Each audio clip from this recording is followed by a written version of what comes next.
While the sun is out, I want to talk to you about the miniature bull terrier, and topics that we want to discuss are the background of the miniature bull terrier, but also its characteristics and if there are alternatives for those that look like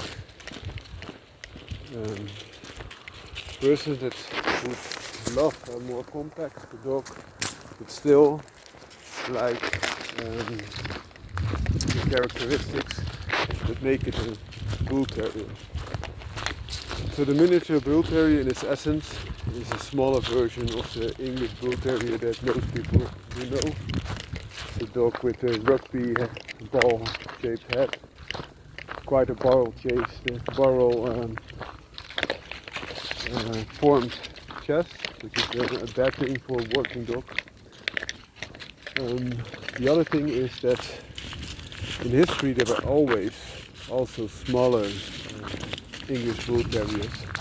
And why was that? Especially because they were bred out of crosses, and sometimes you get bigger and smaller depending on the breed. So the breed is less stable in its formative years. And also it was kind of a fashion accessory. So they had the white dogs that had a lot of the fighting dog aura about them, but were more usable for personal protection and showing. So they can also give you a different size, of course. But in the past they had red pits. Red pits,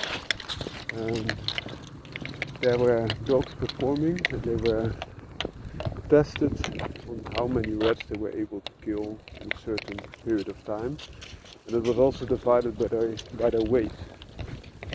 So you can imagine, oi oi, lekker hè zo hè?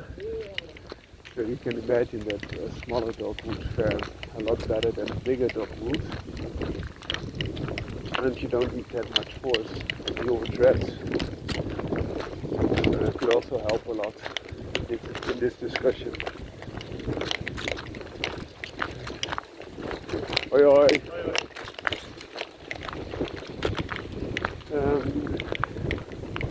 So that being said, if you compare it, the miniature bull terrier to the full size, the English bull terrier, you get of course less power, less strength, but better health in general, also better longevity.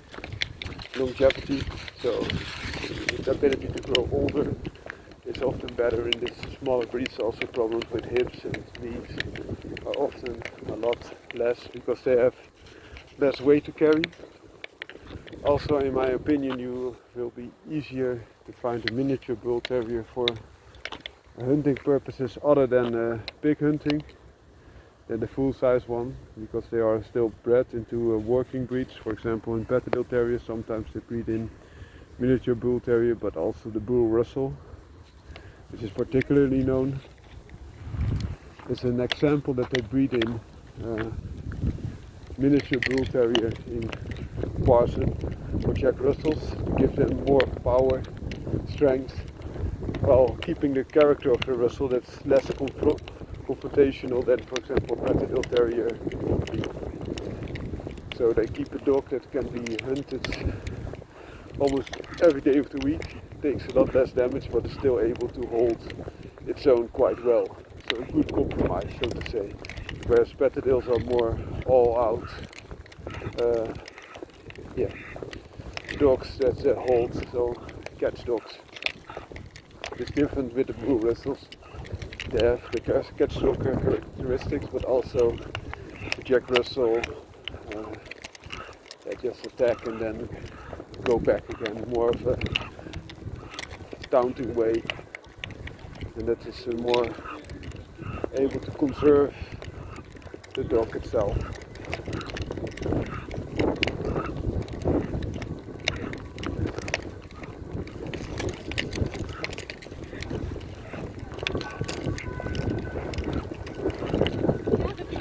Hoi hoi. Dat gaat niet zo lukken, hè? Ja, dat gaat niet. Hoi hoi. Even langs Senna nog. Hebben ze allemaal weer gehad. Hoi hoi. Goed Fikey.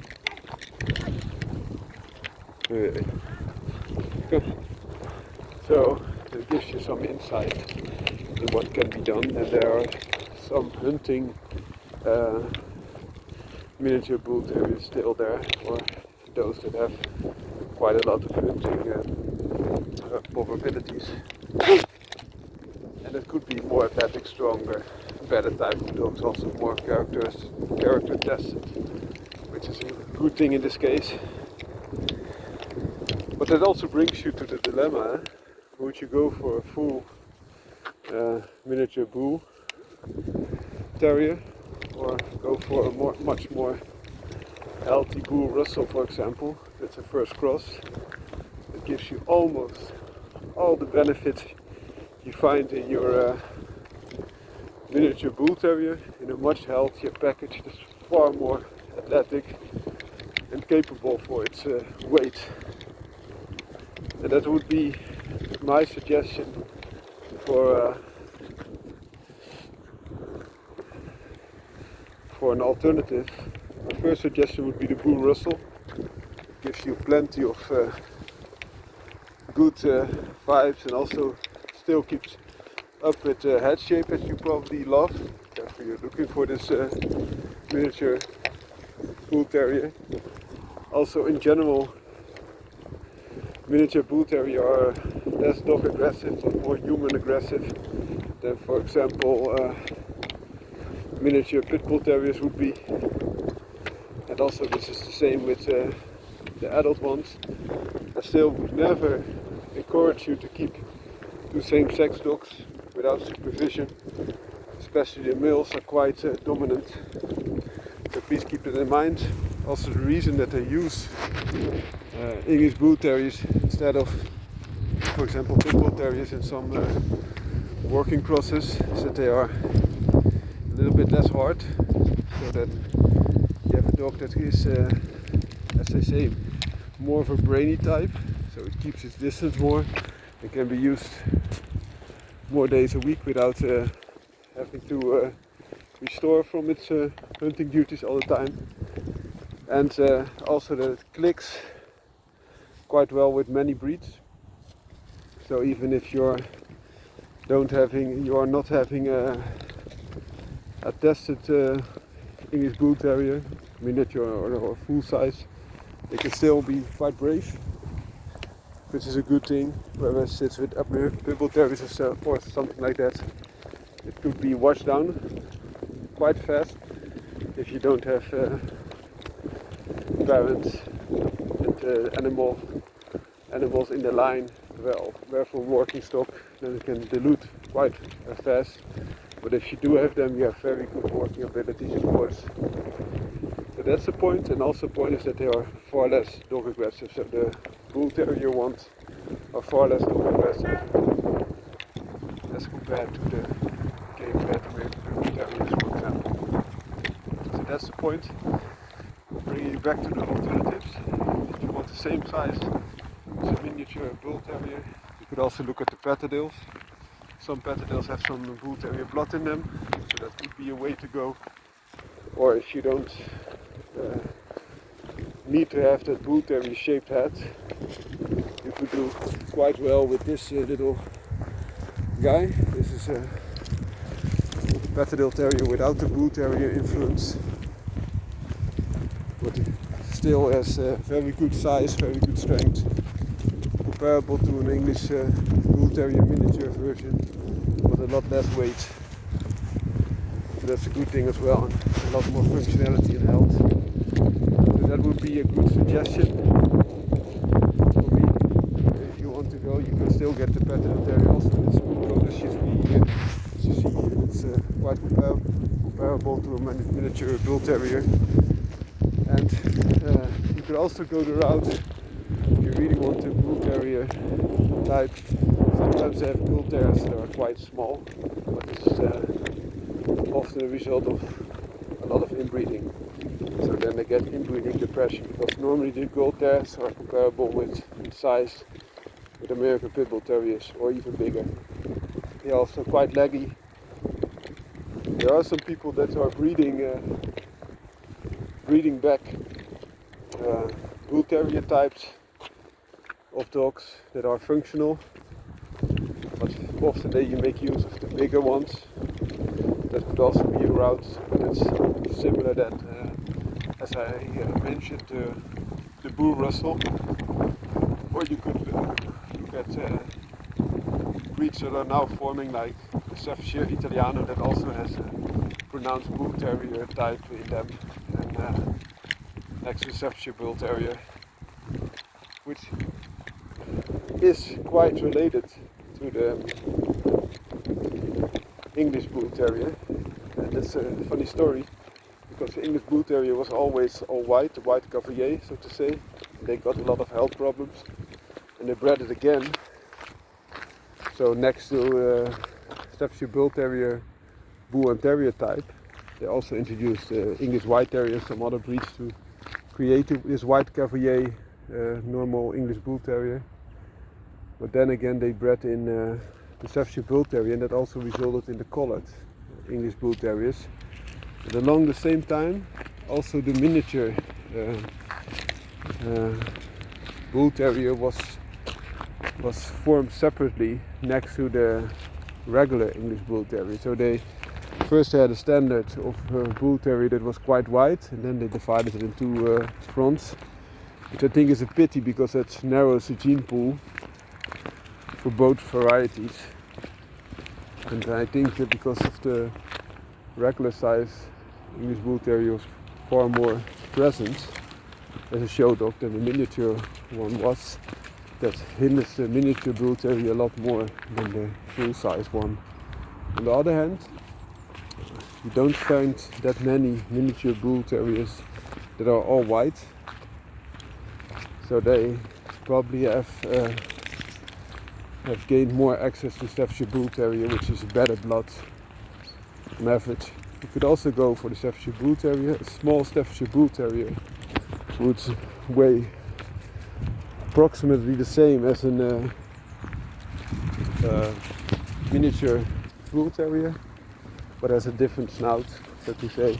I would steer away from alternatives such as the French Bulldog and the Boston Terrier, because their nose is too flat. I tried to work on that, but they are not that healthy. Also, they need to have cesarean section normally to get to the pups, so that's not a good thing to go to, in my opinion. So those are some of the options to discuss with you, and I hope you had some use out of this analysis. And I really like the miniature Bull Terrier, because they are nice little dogs. They are also, in my opinion, they have the same, how do you say this, exaggeration as the full size one has, but because being smaller they suffer less. But for me the choice was this Patterdale Terrier, and if not a Patterdale Terrier, I would have went with a small Staffordshire Bull Terrier, because they are far more healthy, far more capable, in my opinion. There's also the thing like a Yacht Terrier. They're also sometimes crossed with especially the miniature English Bull Terrier, but sometimes also with the big size Bull Terrier, the latter being for a pig hunting dog and the former being for a strong normal Yacht Terrier. But those Yacht Terriers are almost insanely driven, and that would be hard to keep as a household pet. It depends how much the Bull Terrier, of course, influence the breeding and what kind of Yacht Terrier it is. Some are quite meek in comparison to the very intense ones, but still would be a very big bet for me. I would rather go to the fell route, so Bull Russell, Bull Patterdale, if you want such a cross.